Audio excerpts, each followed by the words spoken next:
Naisip niyo na ba kung anong nangyayari sa mga resulta ng naisagawang mga pananaliksik sa larangan ng pagsasaka at pangisdaan? Ang mga ito ay hindi nakatambak lamang sa mga kabinet.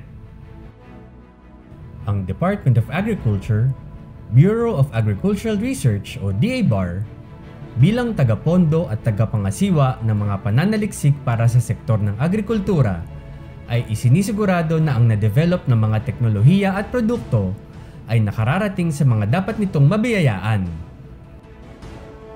Isa sa mga venue kung saan matatagpuan ang resulta ng Agri-Fishery Research and Development o R&D ay ang Agriculture and Fisheries Technology Forum and Product Exhibition na tinatawag din na National Technology Forum o NTF. Ang NTF ay isinasagawa sa ilalim ng National Technology Commercialization Program o NTCP, isa sa mga pangunahing programa ng DABAR. Una muna ang aking pagbati sa mga sumusubaybay at nanonood ng Mag-Agri Tayo. Ito ay isinasagawa namin taon-taon. Sa katunayan, ito ang ikalabindalawang taon na ginagawa namin itong National Agriculture and Fisheries Technology Forum and Product Exhibit upang mapalaganap ang mga resulta ng pananaliksik pagdating sa agrikultura at pangingisda. Research and development is very important. That's why when I talked to Secretary Piñol, yung sabi ko sa kanya, Sir, we have also to support our research and development programs para maging competitive tayo with other countries.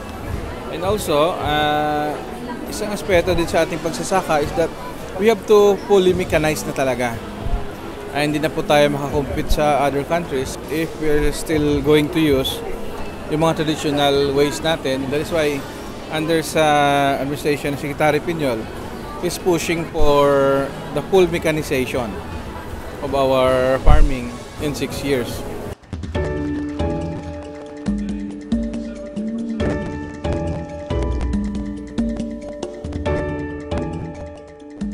Ang isang gusto kong i-highlight ay yung nabanggit na napaka-importante talagang pagtuunan ng pansin yung high-value crops, no? Aside from rice and corn. Kasi doon talaga lalaki yung kita ng mga magsasaka. Kung aasa lang sa palay o sa niyog, ay talagang maliit lang ang kita. So kailangan talaga yung tinatawag na crop diversification. For example, for coconut, yung tinatawag natin coco-based farming system, so kailangan mag-integrate ng other commodities. Like for example, yung queen pineapple sa Camarines Norte na aming sinuportahan. Ito yung dating Formosa. Pwede itong integrate sa coconut upang gano'n madagdagan sila ng kita. Cacao, coffee, yung mga gano'n. Maraming high-value crops na pwedeng integrate. Ngayong taon na to, nagkaroon tayo ng launching ng dalawang primer.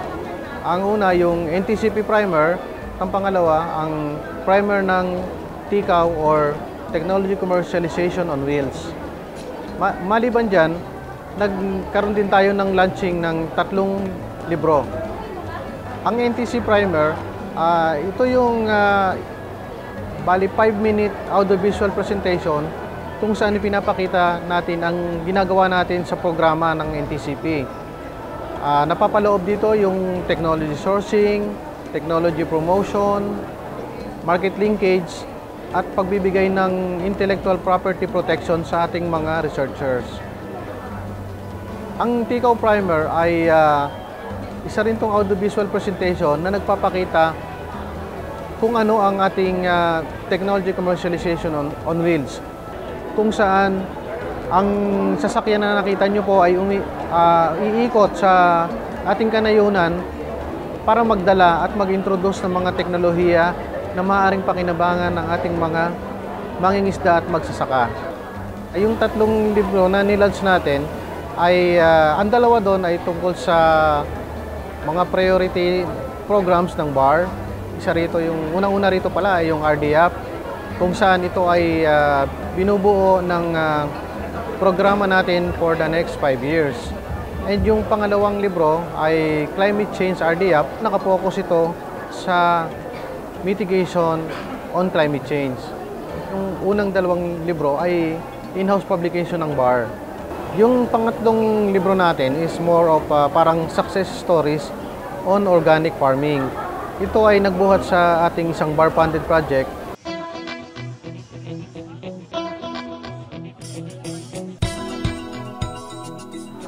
Ang team natin ngayon ay pagsulong ng mga teknolohiya tungo sa maunlad na pagsasaka at pangingisda. Ang ating trust is siyempre payamanan because we really want to help yung mga farmers, fishers, and even yung mga interested, yung mga maliliit na tao na gusto magsimula ng negosyo. Kaya nga ito ay rason din kung bakit ginagawa namin sa SM Mega Trade Hall. Ang team natin ngayon ay inilarawan dito sa ating central setting kung saan makikita ninyo ang representasyon ng ating technology commercialization on wheels at ang mapa ng Pilipinas. Ang gusto nating approach sa R&D is talagang nationwide at kung maaari sa bawat sulok ng Pilipinas ay may ma-develop tayong produkto para sa kabutihan ng ating mga magsasaka at mangingisda. Taon-taon, maraming new technologies ang aming ipinapakita sa mga exhibits.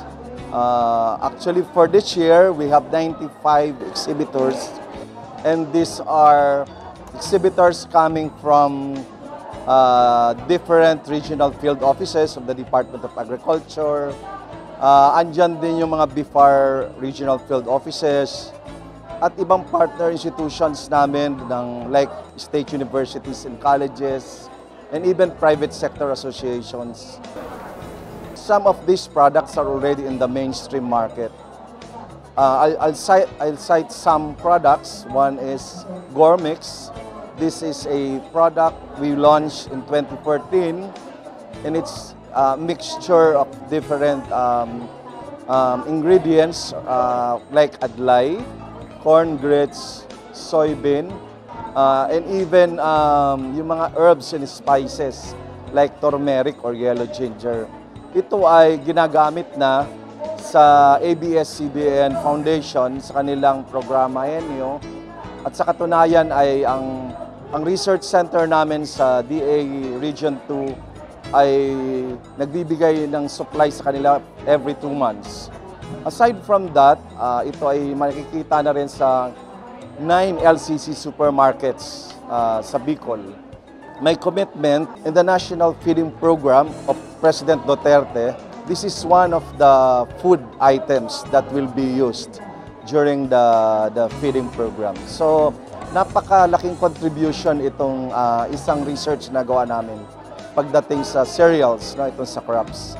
Pagdating naman sa fisheries, siguro ito sasabihin ko hindi maisip ng iba na pwede pala. Kasi yung tilapia meat ay na-process as tilapia ice cream and cookies. Napakagandang teknolohiya at sa katunayan kami talagang very proud of this technology because ito ay nabigyan ng Golden Award in the recently conducted international exhibition at the World Trade Center. Kung saan ay 25 countries ang nag-compete. And ito yung nabigyan ng Golden Award, itong product or technology, which was supported by the Bureau of Agricultural Research. And then, pagdating naman sa livestock, siguro napakagandang contribution namin sa R&D. We started this in 2005 when we funded the production and commercialization of native pig. Bago magkaroon ng tinatawag na Philippine Native Animal Development Program, ay nakapagsimula na ang BAR pagdating dito. Ang collaborating institution namin is the National Swine R&D Center ng BAI in Chaong. No? And as of today, hindi lang yung live animals na ginagamit for roasted pig or lechon, but even yung processing of other products. Na merong isang successful project in Mulanay, and actually these processed products were tested in the Animal Product Development Center of BAI. Yung NIPA Palm, isang maganda ring technology yun. We partnered with one NGO in Lanuza in Mindanao at ito ay nakapag-produce ng NIPA Palm Sugar. that was featured last year, this year nakadevelop na sila Nipa Palm Wine. And it's now in the market in different eco stores in Davao City and Cagayan de Oro. Marami din tayong mga produkto from soybeans. Kasama dito yung soya yogurt. Pagdating naman sa ating livestock, meron tayong bagong na-develop ngayon na micronutrient seaweed balls kung saan nagbibigay ito ng magandang nutrisyon lalo na sa mga kambing and small ruminants. Sa fisheries naman, nakapag-develop din tayo ng seaweed tissue culture.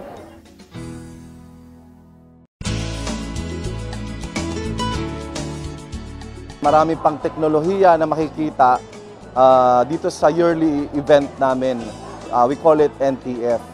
At ito siguro yung kasagutan sa sinasabi nga natin, for our agri-products to be competitive, dapat ito yung mga technologies na dapat na dinidevelop ng different sector pagdating sa agri and fisheries.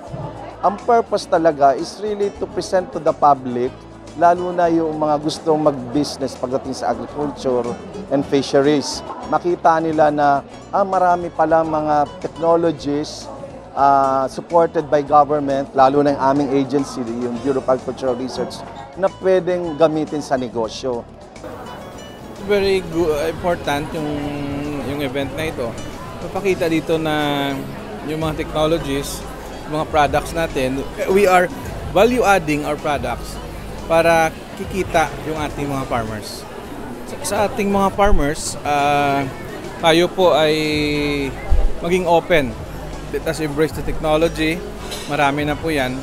Gusto kasi namin sa Department of Agriculture na ating farmers dito ay umunlad din yung buhay. Para yung mga anak nila ay magiging farmer din. That's the goal of the Bureau. Excellence, no? Excellence in research and development for our target beneficiaries, farmers, fishers, and entrepreneurs. Doon sa mga gustong makakuha pa ng mga karagdagang impormasyon, unang-una muna pwede nilang bisitahin yung aming website. And meron din kaming Facebook, meron kaming Technology Commercialization Center. Pwede po sila umalaw sa aming opisina at meron po kaming taong naka-assign doon para magbigay po ng assistance sa inyo.